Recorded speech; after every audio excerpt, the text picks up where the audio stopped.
The black guy came up and we just opened the door and jumped in the car, and he had a gun. My babies were in the back seat and they were crying. He told me to get out, and I said, well, can I get my children? And he said no. He said, I don't have time for that. I want to say to my babies that your mama loves you so much.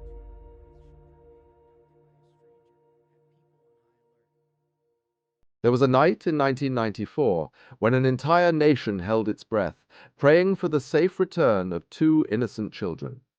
Their names were Michael and Alexander Smith, ages 3 and 14 months, and they had been reportedly taken by a carjacker who drove away into the darkness.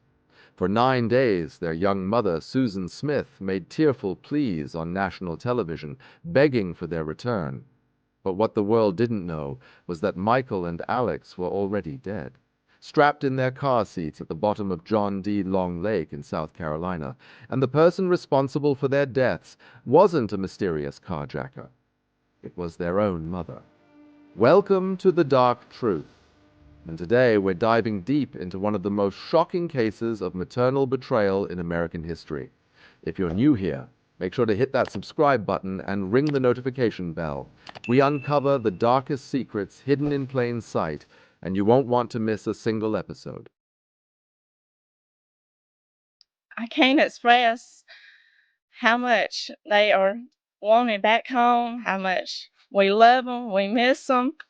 And I just couldn't believe that somebody could do that to their children.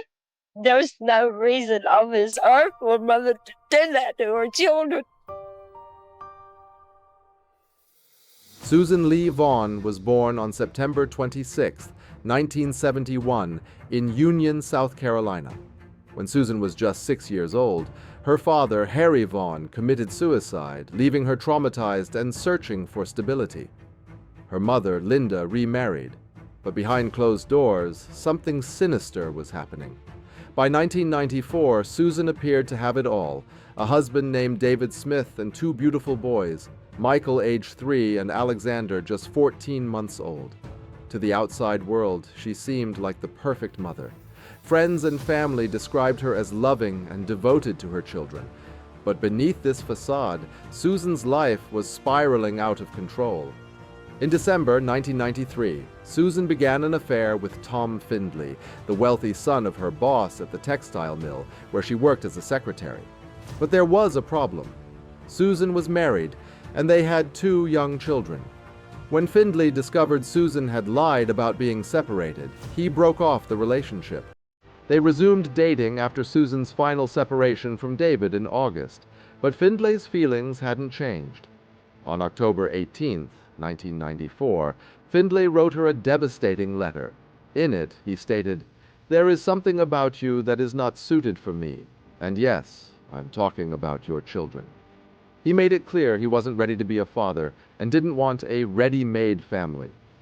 October 25, 1994. It was a Tuesday evening in Union, South Carolina. Susan picked up Michael and Alex from daycare and headed to the local bar to meet a friend. But her real destination was the Conso textile mill, where she desperately wanted to talk to Tom Findley one more time. He was done with the relationship, and he asked her to leave. What happened next would shock the world. Instead of going home, Susan drove to John D. Long Lake with her 2 young sons still strapped in their car seats. At approximately 9 p.m., Susan positioned her 1990 Mazda Protégé at the top of the boat ramp. Investigators later determined it took 6 minutes for the car to completely submerge. 6 agonizing minutes during which Susan could have stopped what was happening. 6 minutes during which she could have saved her children. After watching her children die, Susan ran to the nearby home of Shirley and Rick McLeod, hysterical and claiming she had been carjacked. Her story was calculated and devastating. Yeah, there's a lady that come up our door, and some guy jumped into a red light with her car with her 2 kids in it, and he took off, and she got out of the car here at our house. I was stopped at a red light, and just out of nowhere, this black guy came up and we just opened the door and jumped in the car, and he had a gun, and he had it pointed in my side and told me to drive, and so I did. And when I tried to ask him why he was doing this or whatever, he just told me to shut up or he'd kill me. So I just kept driving. My babies were in the back seat and they were crying. And I tried to tell him everything was going to be okay. He told me, get out. And I said, well, can I get my children? And he said, no. He said, I don't have time for that. And they were just crying. And While stopped at a traffic light near Monarch Mill, a black man with a gun had jumped into her passenger seat, forced her to drive, then made her get out and drove away with her children.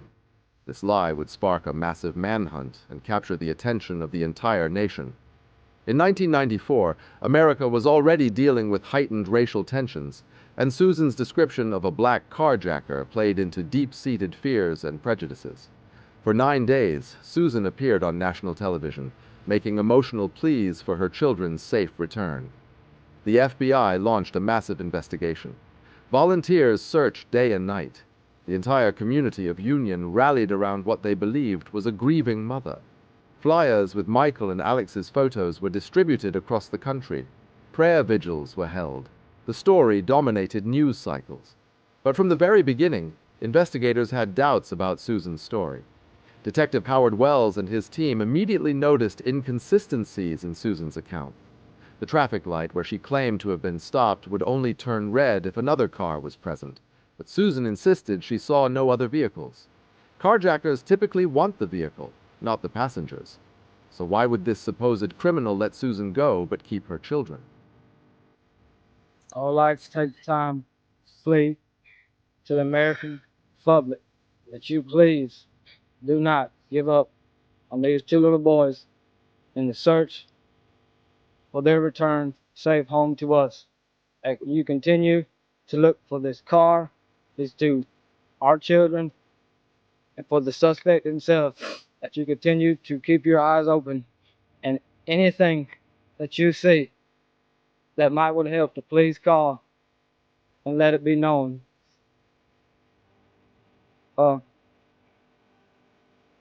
We ask that you continue to pray for me and my wife and for our family.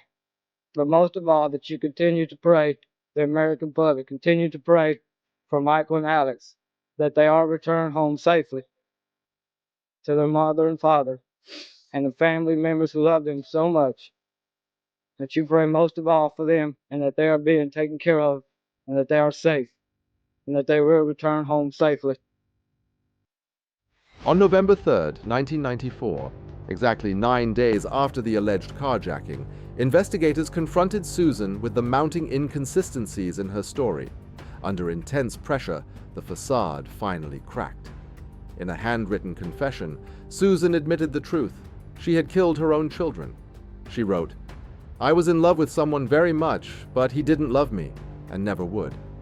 I had never felt so lonely and sad in my entire life." Susan Smith's trial began in July 1995 and was broadcast around the world. After just 2.5 hours of deliberation, the jury found Susan Smith guilty of 2 counts of murder. But in a surprising turn, they chose life in prison over the death penalty.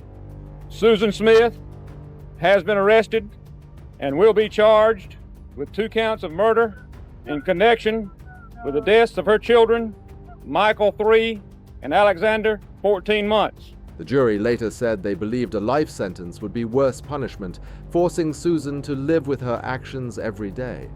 Susan Smith was sentenced to life in prison with the possibility of parole after 30 years. She was initially housed at the Camille Griffin Graham Correctional Institution in Columbia, South Carolina. November 20th, 2024. After 3 decades behind bars, Susan Smith, now 53 years old. The case of Susan Smith remains one of the most disturbing examples of maternal betrayal in modern American history. 30 years after that October night in 1994, the images of Michael and Alex Smith still haunt us. 2 innocent children who trusted the person who was supposed to protect them most, only to be betrayed in the most ultimate way. Susan Smith's story is a chilling reminder of how unchecked mental illness, childhood trauma, and destructive relationships can lead to unthinkable acts. It's also a stark example of how manipulation and lies can captivate an entire nation, playing on our deepest fears and prejudices. The question remains, will Susan Smith ever truly show genuine remorse for her actions, or will she continue to focus on herself? What we do know is that Michael and Alex Smith deserved better. They deserved a mother who would protect them, not destroy them. They deserved to grow up, to have families of their own, to live the lives that were stolen from them on that dark October night. If this case has taught us anything, it's that evil can wear the mask of innocence, and that sometimes the most dangerous person in a child's life is the one who claims to love them most. Thank you for watching The Dark Truth. Please hit that like button and subscribe for more deep dives into the darkest corners of true crime. Share this video to help us uncover more stories that need to be told. And remember, in a world full of deception, we're here to reveal the dark truth behind the headlines. Until next time, stay vigilant.